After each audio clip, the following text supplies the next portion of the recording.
मुख्यमंत्री को कड़ा पत्र लिखा है और ये कहा है कि अगर आप नहीं आए तो हम आएंगे, यानी ईडी आएगी।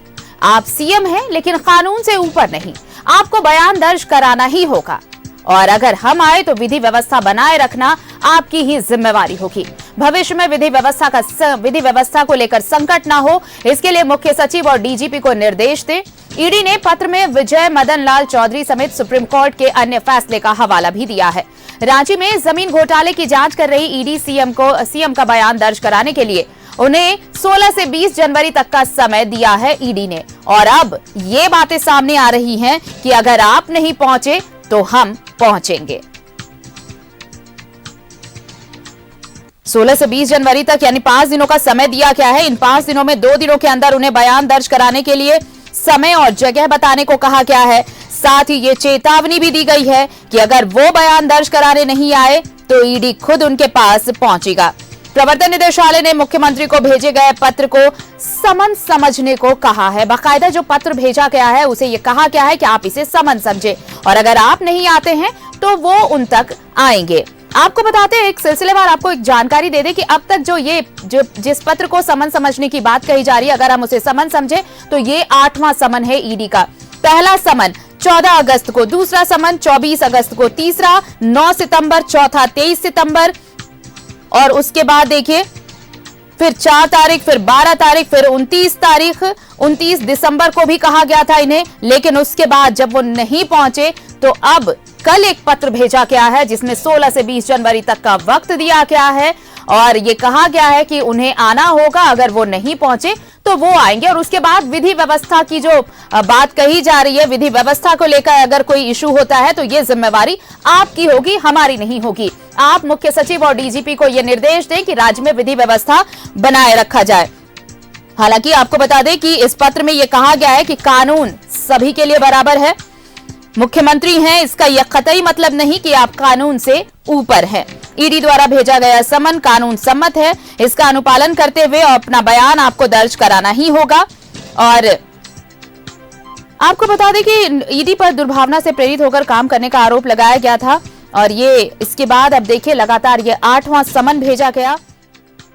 इस बीच जो जेएमएम है वो उसका भी बयान सामने आया। जेएमएम ने यह कहा है कि ईडी का पत्र मुख्यमंत्री को मिला है तो विधि सम्मत जवाब भी दिया जाएगा, लेकिन बीजेपी के नेता इसे लेकर क्यों परेशान हो रहे, सीधे सीधे बीजेपी पर हमला जेएमएम का।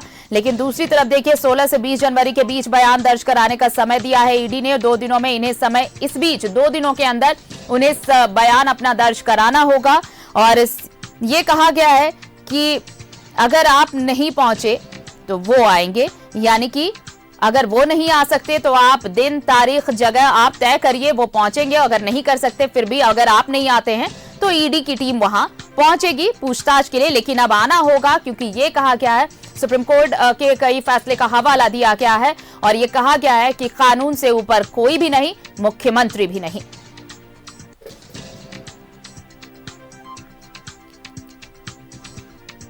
हेमंत सोरेन को समन किया गया है, ये 8वां समन समझने को कहा गया है और देखिए कि ये लगातार समन जब भेजा गया ईडी की तरफ से और ये कहा गया है कि अगर आप नहीं आए तो हम आएंगे। अब सीधे तौर पर ईडी ने कहा है कि कानून सबके लिए है, आप मुख्यमंत्री हैं फिर भी आप कानून से ऊपर नहीं है। सहयोगी सत्यव्रत किरण हमारे साथ जुड़ रहे हैं, सीधे उनका रुख कर लेते हैं। सत्यव्रत, देखिए 7 समन किया गया पिछले साल तक का, अगर आप आंकड़ा देखें तो 7 समन किए गए सीएम, लेकिन समन पर नहीं पहुंचे, हाजिरी नहीं लगाई। नया साल शुरू हुआ, अब एक पत्र भेजा गया है और इस पत्र को यह कहा गया है ईडी की तरफ से कि आप इसे समन समझ सकते हैं। सीधे तौर पर 16 से 20 जनवरी की डेडलाइन कि आप पहुंचिए, पेश हो जाइए, अगर आप नहीं आएंगे तो फिर हम आएंगे। सुप्रीम कोर्ट के कई मामलों का हवाला दिया गया है और विजय मदन लाल चौधरी जो हैं उनके केस का भी हवाला देते हुए यह कहा गया है कि अगर आप नहीं आएंगे तो हम आएंगे, क्योंकि कानून सबके लिए है, आप कानून से ऊपर नहीं। अगर ऐसे में विधि व्यवस्था खराब होती है तो फिर आपकी जिम्मेवारी होगी। यानी अब 2 टूक है, या तो आप आइए नहीं तो कार्रवाई के लिए तैयार रहिए।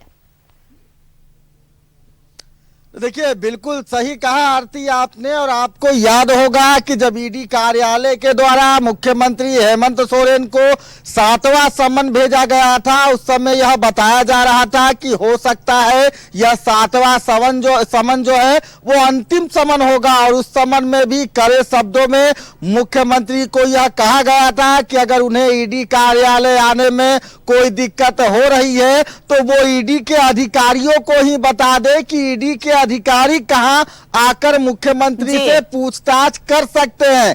इस साल की अगर बात करें तो एक बार फिर एक पत्र जो है वो मुख्यमंत्री को ईडी कार्यालय के द्वारा भेजा गया है और इसे 8वां समन मान सकते हैं। इस बार भी कड़े शब्दों में मुख्यमंत्री के द्वारा जो 7वें समन का जवाब दिया गया था, उस सभी जवाब का बिंदुवार जवाब जो है वो ईडी कार्यालय के द्वारा दिया गया है। साथ ही कानून का हवाला दिया गया है और मुख्यमंत्री को कहा गया है कि बीते कुछ दिनों के अंदर में वो बताए कि वो कहां ईडी के अधिकारियों से मिलना चाहते हैं। तो एक बार फिर मुख्यमंत्री को ईडी कार्यालय के द्वारा पत्र कहे या फिर 8वां समन कहे भेजा गया है और मुख्यमंत्री के सभी जवाबों का एक बार फिर से ईडी कार्यालय के द्वारा भी जवाब दिया गया है। लगातार ईडी मुख्यमंत्री से यह कह रहा है, यह बोल रहा है कि जो ईडी कार्रवाई कर रहा है जमीन घोटाला मामले में, उसमें लगातार डिले हो रहा है। कोर्ट को जो जानकारियां ईडी के अधिकारियों को देना है उसके लिए मुख्यमंत्री से बातचीत करना, उनसे जानकारी लेना, कई सवाल ईडी के अधिकारियों के पास है जिनका जवाब वो मुख्यमंत्री हेमंत सोरेन से जानना चाहते हैं। तो 8वां समन अभी से कुछ घंटे बाद जो है वो मुख्यमंत्री को भेजा गया है और अब देखना है कि मुख्यमंत्री कार्यालय के द्वारा ईडी के इस 8वें समन का क्या कुछ जवाब दिया जाता है। फिलहाल इस बार ईडी ने जो पत्र मुख्यमंत्री को भेजा है उसमें कड़े शब्दों में नियमों का, कानूनों का और बीते मामलों का जो है वो हवाला तक दिया गया है और एक बार फिर आग्रह किया गया है कि वो ईडी के जांच में सहयोग करे, नहीं तो ईडी आने वाले समय में विधि संबद्ध जो कार्रवाई है वो कर सकता है। कोर्ट को भी इस बात की सूचना दे दी गई है कि करीब 7 बार पत्र लिख के समन भेजा गया, बावजूद मुख्यमंत्री हेमंत सोरेन ईडी के अधिकारियों के सवाल का जवाब देने ईडी कार्यालय नहीं पहुंचे हैं। उन्हें यह भी कहा गया है कि अगर वो ईडी कार्यालय नहीं आ सकते हैं तो वही समय निर्धारित करे, वही जगह निर्धारित करे जहां ईडी के अधिकारी पहुंचकर उनसे बातचीत कर सके। तो फिलहाल इस 8वें समन का क्या कुछ असर होता है, क्या जवाब मुख्यमंत्री के द्वारा ईडी के अधिकारियों को, कार्यालय को भेजा जाता है या फिर आने वाले समय में मुख्यमंत्री ईडी कार्यालय पहुंचकर ईडी के अधिकारियों का सवाल का जवाब देते हैं, वो आने वाला जो कुछ घंटा ये है तो देखिए ये आरती। लीगल प्रोसेस ईडी की तरफ से है कि आपको हम समन कर रहे हैं, आप पहुंच नहीं रहे हैं। अब ये आखिरी पत्र है, आप इसे समन समझिए और अगर 16 से 20 जनवरी तक आप नहीं आते हैं तो हम आएंगे। यानी अब ये क्लियर कट मैसेज भेज दिया गया है सीएम को कि अगर वो नहीं पहुंचेंगे तो वो ईडी पहुंचेगी उनके पास। इन सब के बीच देखिए दूसरी तरफ आप देखिए कि इस मसले को लेकर झारखंड में सियासी बयानबाजी भी खूब हो रही है। सत्यव्रत, आप इससे इनकार नहीं कर सकते कि आने वाले समय में चुनाव है और इस मसले का कितना इंपैक्ट पड़ने वाला है, चाहे आप सत्ता पक्ष की तरफ से कहें या विपक्ष की तरफ से। सत्ता पक्ष ये कह रहा है कि सरकार की छवि धूमिल करने की कोशिश की जा रही है, बेवजह सरकार को फंसाने की कोशिश की जा रही है। दूसरी तरफ बीजेपी का सिर्फ और सिर्फ एक ही कहना है कि अगर कुछ किया नहीं तो फिर पेशी में डर कैसा। देखिए, बिल्कुल सही कहा आरती आपने। और जब 7वां समन भेजा गया था उस समय भी ईडी के द्वारा ऑप्शन दिया गया था कि अगर वो चाहे तो ईडी के अधिकारियों को कहीं बुला सकते हैं। फिलहाल इस 8वें समन के बाद जो है वो राजनीतिक तेज हो गई है। सत्ता पक्ष के लोग, विपक्ष के लोग अपने अपने बयानबाजी कर रहे हैं और वैसे में अब जो ईडी ने 8वें पत्र में ऑप्शन दिया है कि अगर आप इस पत्र के बाद उपस्थित नहीं होते हैं तो अब कार्रवाई करना होगा। इतना तो लाजमी है आरती कि मुख्यमंत्री हैं हेमंत सोरेन, जो कि एक संवैधानिक पद पर हैं, बड़े पद पर हैं, लोगों का समर्थन है उनके साथ। यही कारण है कि अब तक ईडी के अधिकारियों के द्वारा उन्हें समन किया जा रहा है, जो पत्र है वो भेजा जा रहा है। नहीं तो कोई दूसरे सामान्य व्यक्ति होते या कोई बड़े अधिकारी भी होते तो अब तक उन पर कार्रवाई हो जाती। फिलहाल इस 8वें समन में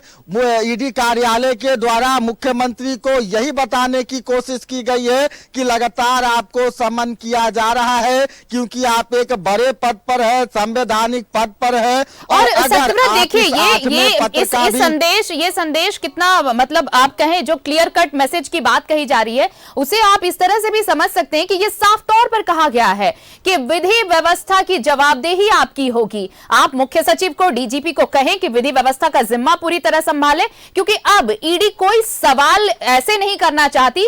या तो आप सामने हाजिरी लगाएं या फिर अगर वो पहुंचेगी तो फिर विधि व्यवस्था जो होगी उसकी, उसे सहेजने की, उसे समेटने की, उसे संजोने की जरूरत, जिम्मेदारी, जवाबदेही आपकी होनी है।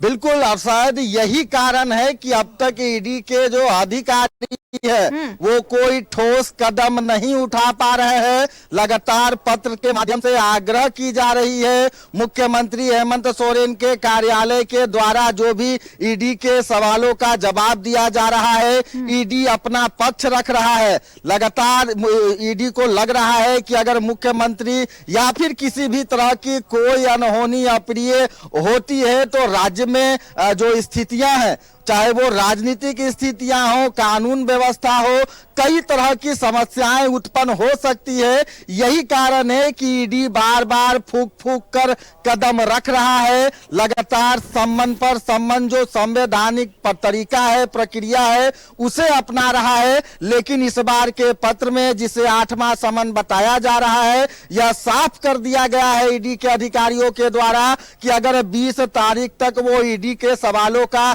जवाब नहीं देते हैं, जमीन घोटाला मामले से संबंधित जो जानकारियां ईडी के अधिकारियों को चाहिए वो अगर मुख्यमंत्री हेमंत सोरेन नहीं देते हैं तो उसके बाद ईडी के लोग जो भी कार्रवाई करेंगे, यानी कि अगर किसी भी तरह की कोई स्थिति कार्रवाई के बाद होती है, राज्य में किसी तरह की कोई समस्या होती है, लोग अगर आक्रोशित होते हैं तो इसका जिम्मेवार सीधे तौर पर मुख्यमंत्री स्वयं होंगे। तो फिलहाल ईडी यानी कि सब तरफ से जो जिस तरह से ये बातें सामने आई सत्यव्रत कि जितने सवाल सीएम की तरफ से पूछे गए थे, जब उन्हें समन किया गया, उन सभी सवालों के जवाब ईडी ने दिए हैं और अब कोई सवाल नहीं बचा है। अब सीधे तौर पर एक्शन की बात सामने आ रही है कि अगर आप नहीं पहुंच रहे तो हम पहुंचेंगे और उसके बाद जो लॉ एंड ऑर्डर की स्थिति है वो आप संभालिए, या आपकी जवाबदेही है। यानी कार्रवाई के लिए अब तैयार रहिए अगर आप समन पर नहीं पहुंचते हैं। तो बहुत बहुत धन्यवाद आपका हमारे साथ जुड़ने के लिए और तमाम बातचीत के लिए।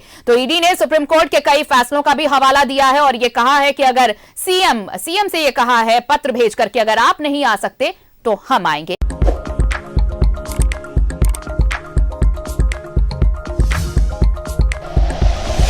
Like and share videos, subscribe करें हमारा चैनल और प्रेस करें बेल आइकॉन। News 11 भारत, सच है तो दिखेगा।